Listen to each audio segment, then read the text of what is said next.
Hey everyone, Thomas with Houston Paint Protection here, and today we have a 2024 Ranger Raptor. The customer brought this vehicle to us for our 5-year Pro Ceramic Coating package for the full exterior, but there's one catch on this vehicle.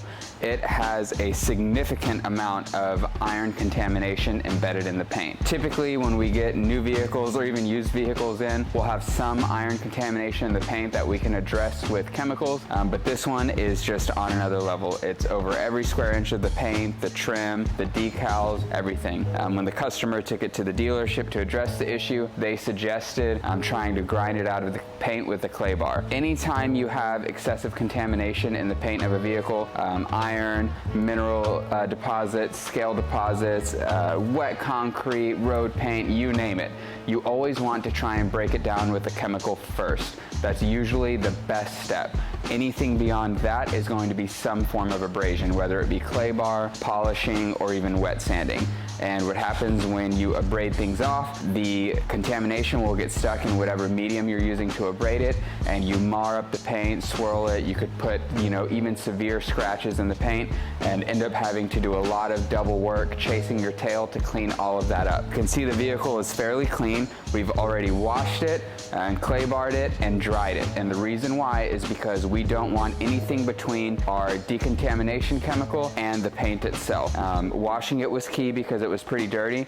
Drying it is also very important. If you're going to use some of these chemicals, especially when you're looking at the entire vehicle, and you're going to be using a lot of them, you don't want any water there diluting what you're spraying on the paint. You want it to work in full effect. So, like I mentioned, the vehicle has been washed and dried. It's ready for us to apply our iron decontamination chemical. We are going to let it sit for probably 10 to 12 minutes and agitate it every so often so it can continuously pull that contamination out of the paint. We do have an indoor facility here at Houston Paint Protection.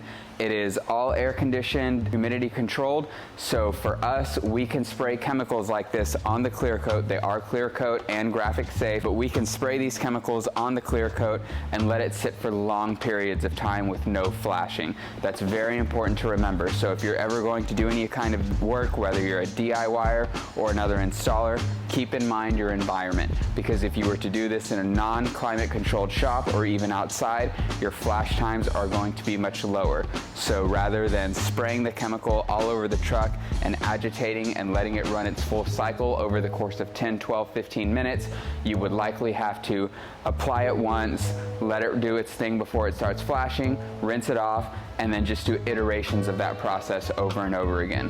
One of the big things you want to avoid is avoid any kind of flashing or drying on things like the matte surfaces or the decals, because you could potentially do some irreversible damage to them, and we don't want to deal with that on someone's nice new truck when they're already having issues. So with that being said, we're going to go ahead and jump into it. We'll hit the full exterior with the chemical and let it sit, and hopefully it will pull everything out and we won't have to do any form of mechanical decontamination to address any of the embedded iron. As you can see when we're spraying this, the iron is reacting with the chemical immediately. So you can see it turning purple. That's a really clear indication that the chemical has found the contamination and is addressing it. But again, we're going to let this sit on the surface for a long period of time. The fact that it is reacting so quickly is just an indication of how severe and prevalent the contamination really is. As we work the rear of the vehicle, this is one of the worst spots, so I'm going to go ahead and spray above the Raptor decal and you guys will see it react immediately.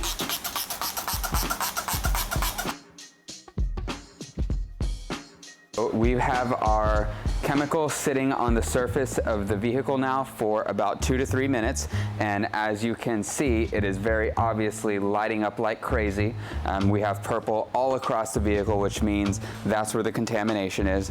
Now, to talk about our approach, why do we leave it on the paint for long periods of time?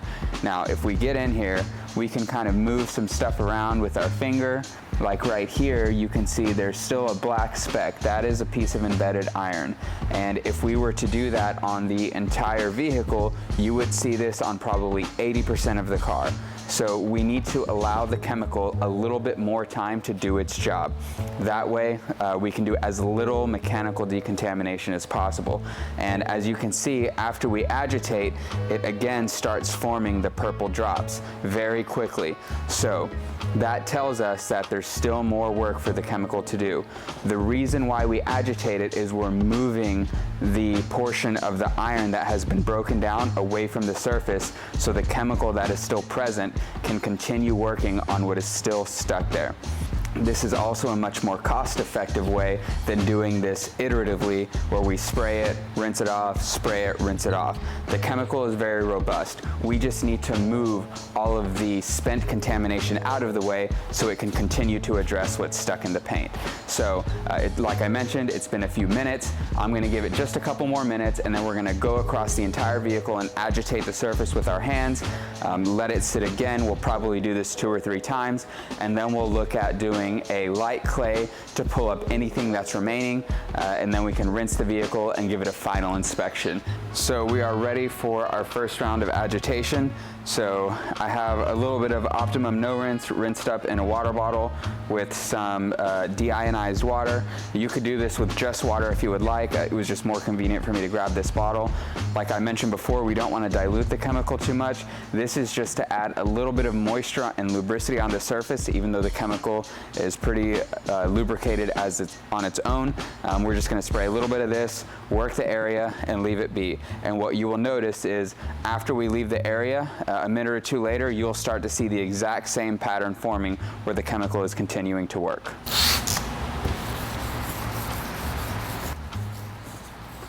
And in this particular instance, we can actually feel the iron under the glove.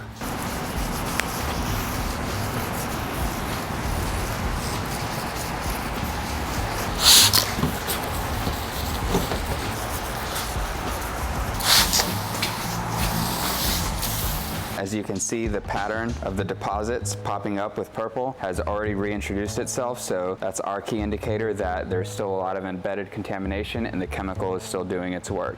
We have agitated and let the chemical sit several times. After our 4th round, you can see that the pattern of the contaminant popping up out of the surface and creating those dots is not happening anymore. So at this point, I've already checked it, but what I do is I run my gloves over the surface to see if I feel any of the physical contamination left. We're only feeling a speck here and there, so we are ready to rinse all of this off, give it a light clay bar to pick up anything that's left behind, and then we're ready to move on to the polishing and ceramic coating portion.